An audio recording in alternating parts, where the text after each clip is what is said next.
toutes et à tous, David Barrault, je suis rédacteur en chef effectivement aux Échos. Ravi de vous accueillir pour cet après-midi de discussion et ravi d'accueillir Maurice Lévy, qui est l'homme d'une entreprise, une grande entreprise, un Publicis. Il est rentré dans ce groupe en 1970, il y est 71. 71, voilà. Il démarre mal. Hein. Ouais. J'aurais pu dire au début des années 70, et il y est encore aujourd'hui. Hein. Il a été à la tête du groupe. Accroche. Non, je crois pas. De 87 à 2017, il a dirigé le groupe. Depuis 2017, il est effectivement président du conseil de surveillance. Mais on n'est pas là spécialement pour parler de publicité, ni même de publicisme, mais pour parler un peu de votre vision du monde. Vous connaissez à la fois tous les grands patrons français, beaucoup de patrons du reste du monde, beaucoup de dirigeants du reste de la planète. Vous avez passé votre temps à parcourir le monde et à être un point de contact avec les nouvelles technologies et toute l'économie en général. Et c'est vous qui avez choisi le titre de cette discussion. Moi, ça m'a un peu interpellé, les illusions perdues. Et je pense pas que ça soit juste pour des questions littéraires. Pourquoi est-ce que vous avez choisi ce titre pour le début de notre discussion? D'abord pour être un peu provocateur. Et puis parce que c'est la réalité. On a vécu sur l'illusion que le monde allait aller bien et allait aller mieux et qu'on allait avoir quelques grands problèmes à traiter, mais que dans l'ensemble, la mondialisation allait abolir les frontières, que nous allons vivre sur un rythme tout à fait différent et avec les pays occidentaux, l'Europe qui va faire du upscale et qui va donc monter en gamme, que les produits de bas de gamme et les produits de base seront fabriqués ailleurs, tout ceci dans une paix, une concorde assez exceptionnelle. Et puis, sont arrivés un certain nombre de phénomènes qui posent des questions assez fondamentales. Le premier des phénomènes, bien sûr, c'est l'effritement des relations entre la Chine et les États-Unis, avec un gel de tout progrès, une confiance fortement entamée, et j'allais dire des chiens de faïence de Chine, bien sûr, porcelaine même. Et par ailleurs, on se retrouve avec la pandémie qui remet en question quasiment tout, y compris la notion de travail, qui n'a plus rien à voir avec ce qu'elle était hier, et même le sens de la vie. Pourquoi est-ce que je travaille et dans quel but? Et puis, bien entendu, la technologie qui était le rêve absolu, cette communication qui allait être transverse, qui allait abolir toutes les frontières, ces grandes plateformes qui allaient rendre la vie un peu plus heureuse, la communication beaucoup plus ouverte. Et on se retrouve avec des problèmes géants dans tous les domaines. Et donc, je me suis dit que ces illusions sont de paix, de concorde, et de bonheur sont un peu perdus, et encore plus brutalement avec les phénomènes récents, que sont la guerre en Ukraine, qu'on ne peut pas oublier, l'inflation qui va avec, les problèmes de souveraineté dans tous les domaines. Donc, je suis plutôt quelqu'un d'optimiste. J'aime bien sourire, et j'aime bien sourire à la vie, et j'ai pensé que c'était pas mal de quand même s'arrêter un instant et de dire, est-ce que on n'a pas trop rêvé, et est-ce qu'en rêvant si fort, on n'a pas abandonné beaucoup de notre souveraineté, et quelles sont les voies pour non seulement reconquérir la souveraineté, mais continuer à jouer un rôle au niveau de la planète, et que ce ne soit pas uniquement les États-Unis et la Chine qui vont décider de notre propre sort. Du coup, je vous pose la question, la formulant peut-être un peu autrement, mais est-ce qu'on a été trop naïf, trop idéaliste? Est-ce qu'on s'est un peu tous bercés d'illusions en croyant effectivement que tout allait bien et que tout ne pouvait qu'aller mieux? On a été naïf. On a été naïf sur plusieurs plans. La première des naïvetés que nous avons eues, c'est bien sûr avec la Chine. Avec la Chine, où dès qu'on a aperçu que la Chine ne remplissait pas ses obligations à l'OMC, on aurait dû la sanctionner immédiatement, de manière à ce qu'elle rentre bien dans le rang.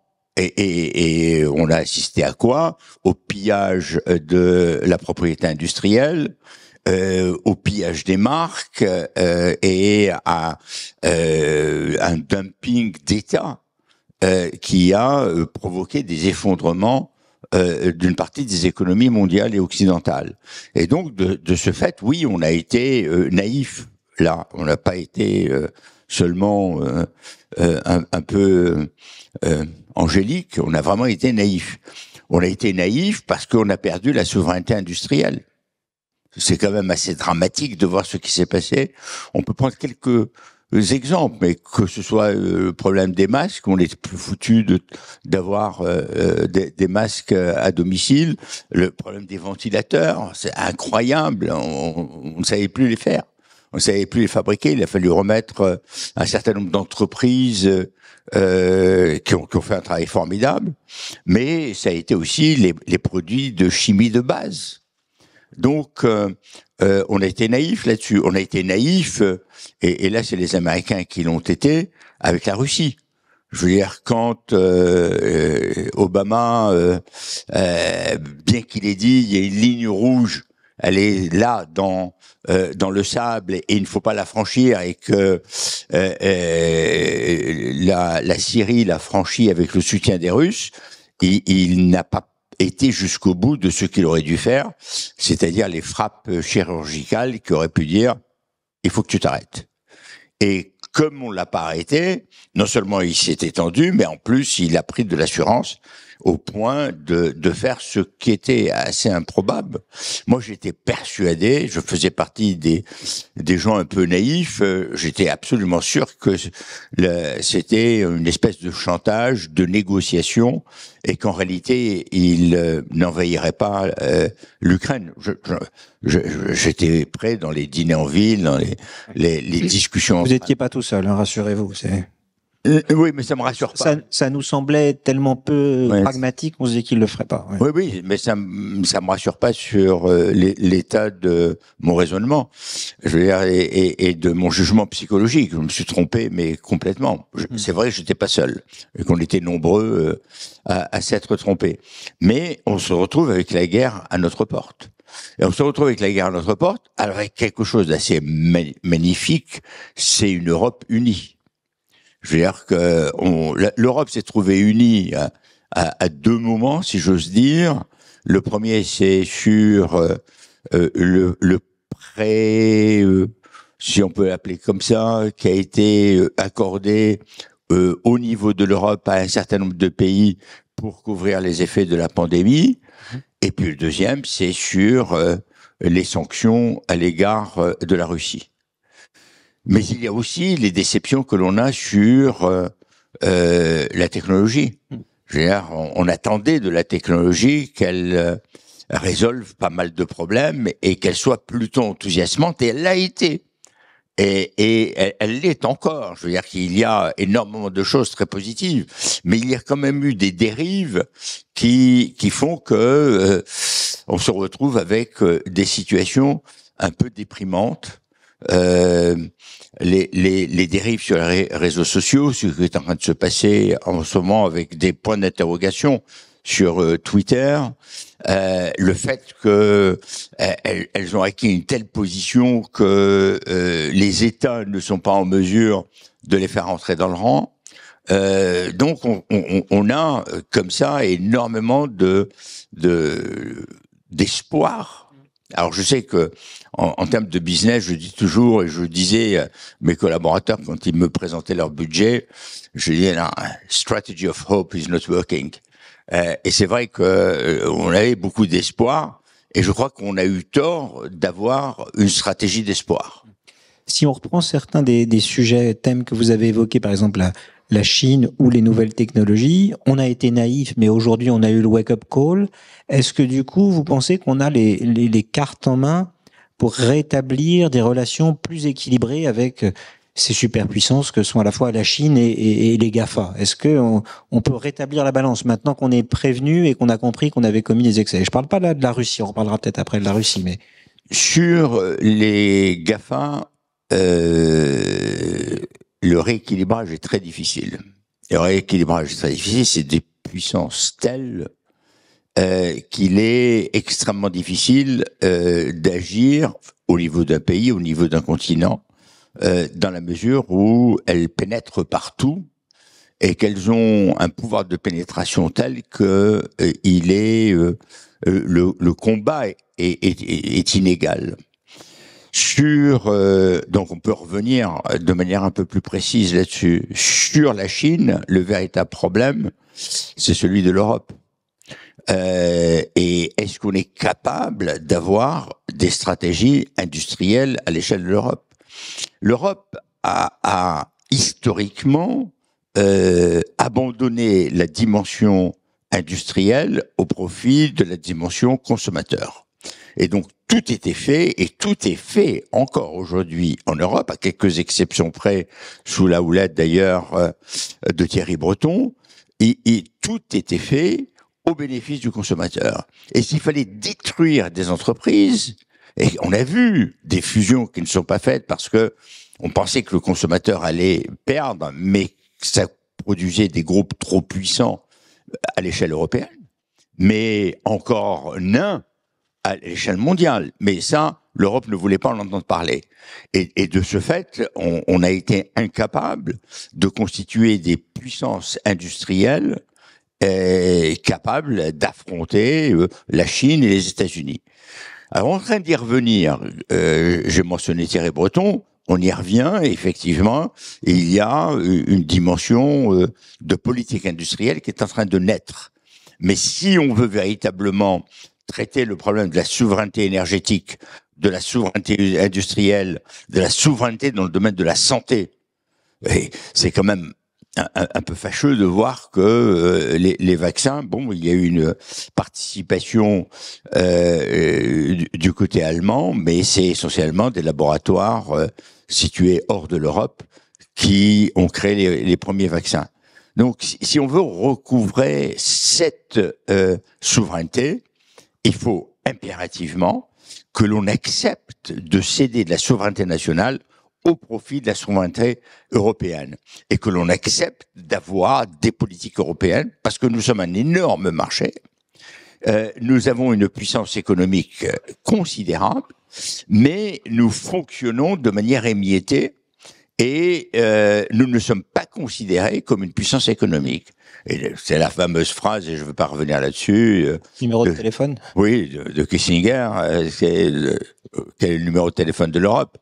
Et c'est vrai qu'on est encore avec, je veux dire, je vais prendre un exemple, mais c'est pas contre Olaf Scholz, mais il est allé en Chine sans concertation avec les autres pays européens. C'est pas véritablement l'expression d'une Europe unie. Ouais, mais c'était ça du coup ma question suivante. Vous avez devancé un peu, c'est est-ce que vous faites confiance à la relation franco-allemande qui est quand même au cœur peut-être du réacteur de cette Europe, pour que nos intérêts soient convergents? Parce que historiquement, c'est vrai que l'industrie française a été défaillante, mais l'industrie allemande s'est pas si mal portée. Elle a pas mal exporté en Chine, elle a pas mal importé de gaz russe pendant que nous on avait du nucléaire. Est-ce qu'aujourd'hui, et donc nos chemins étaient un peu divergents, est-ce qu'aujourd'hui vous sentez-vous que la France et l'Allemagne peuvent s'entendre pour créer cette Europe unie qui puisse faire véritablement contrepoids, ou est-ce que c'est là aussi une illusion perdue? Je dirais doivent s'entendre. Non pas peuvent, je ne sais pas s'ils le peuvent, mais doivent s'entendre, n'ont pas le choix. L'Europe n'a avancé que grâce au tandem franco-allemand. L'Europe a construit un certain nombre d'étapes grâce à ce tandem très fort. Et donc, la France et l'Allemagne n'ont pas le choix. Et même si Olaf Scholz est allé sous la pression des industriels allemands, et en particulier de l'industrie automobile allemande qui dépend énormément du marché chinois, s'il est allé en Chine, il se rend bien compte qu'il faut absolument revenir sur le marché domestique qui est le marché européen, et qu'il est contraint de s'entendre avec la France, et qu'ensemble, ils doivent inventer les prochaines étapes. Il n'y a pas de choix. Autrement, il faut dire adieu à l'Europe, parce qu'elle n'existera pas et elle ne pourra pas faire la moindre avancée s'il n'y a pas ce tandem extrêmement puissant que sont la France et l'Allemagne réunis. Lors de la visite d'État d'Emmanuel Macron aux États-Unis, on a beaucoup parlé en France de l'IRA, de cette stratégie américaine qui n'est pas une stratégie anti-européenne au départ, mais qui aboutit à subventionner massivement l'investissement aux États-Unis. On sent une vraie dynamique américaine. Est-ce qu'on a raison d'avoir peur, ou est-ce qu'on devrait se dire que c'est eux qui ont raison et qu'on devrait finalement faire un peu la même chose? Et est-ce que les Américains peuvent rester nos alliés, ou est-ce que là il y a aussi un risque de coupure dans la relation Europe-États-Unis? Alors, je ne sais plus qui avait dit que... Alors, vous avez parlé d'alliés, vous n'avez pas parlé d'amis, mais quelqu'un avait dit les États n'ont pas d'amis, ils n'ont que des intérêts. Ce qu'est en train de faire Biden, c'est tout simplement du Trump. C'est de l'isolationnisme, c'est le soutien à l'industrie américaine de manière massive, et c'est effectivement des programmes d'investissement considérables sur les infrastructures. Tout ceci sert l'économie américaine et est une puissance considérable. Nous avons toujours été, vis-à-vis de l'Amérique, naïfs. L'Amérique décide en 3 coups de cuillère à peau d'augmenter la taxe sur le Roquefort, d'interdire telle importation, de taxer les vins, etc., etc. Il suffit d'un coup de menton et ils font ça. Nous, il nous faut 3 ans pour nous entendre. C'est tout. On a un véritable problème. D'abord, avant de nous entendre, est-ce qu'il faut vraiment sanctionner? Attendez, il faut peut-être déjà commencer par discuter. Mettons-nous autour d'une table. Essayons de trouver une solution. Et ça, c'est le problème de l'Europe depuis la création de l'Europe. Tout simplement parce que, rappelez-vous, vous êtes très jeune, mais enfin, vous devez vous rappeler de 92, quand on crée le marché unique européen, les anglo-saxons crient à Fortress Europe. Comme si on allait se barricader dans la forteresse. Enfin, en guise de forteresse, je crois que on a été une forteresse à tout vent. Hein, et c'était ouvert à tous et c'est un marché qui a été largement pris par tous nos concurrents industriels.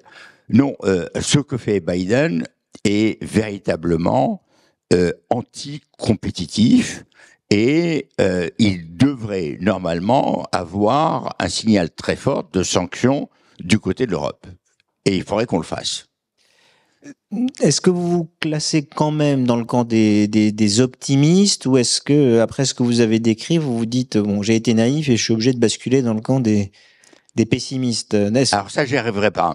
Je n'y arriverai pas parce que ma nature est une nature optimiste. Et puis, je suis aussi d'un profond réalisme. Je regarde que toutes les crises ont été des moments où Publicis a fait des avancées. C'est-à-dire que j'ai saisi, un peu comme l'idéogramme chinois, j'ai saisi la crise comme une opportunité.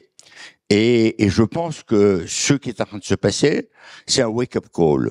Et qu'on doit effectivement se réveiller et dire, mais voilà, on est en train d'être confronté à des problèmes très clairs, évidents, qu'ils viennent des États-Unis, nos amis, nos alliés, qui viennent des Chinois, qui ne sont pas des amis, mais qu'on a soutenus dès la première heure. De Gaulle a été le premier à reconnaître la Chine et à la soutenir. Qui viennent d'autres régions. Eh bien, il faut, à partir de là, prendre la mesure de ces risques et prendre les décisions qui vont avec. La première et la plus belle des décisions, et celle qui est non pas le repli sur soi, mais au contraire une avancée et un progrès, c'est bien sûr la construction européenne. Je suis un Européen convaincu, je suis persuadé que la combinaison des 27 pays, si on réussissait à mettre en place des outils et des systèmes qui permettent justement de tirer un maximum d'avantages de notre position et géographique et de toutes nos richesses, devrait nous permettre d'être un concurrent formidable. Et on pourrait résoudre énormément de problèmes, créer des entreprises, je prends la télécommunication, les telcos, il y a 3 grands acteurs américains, il y a plus de 100 acteurs européens.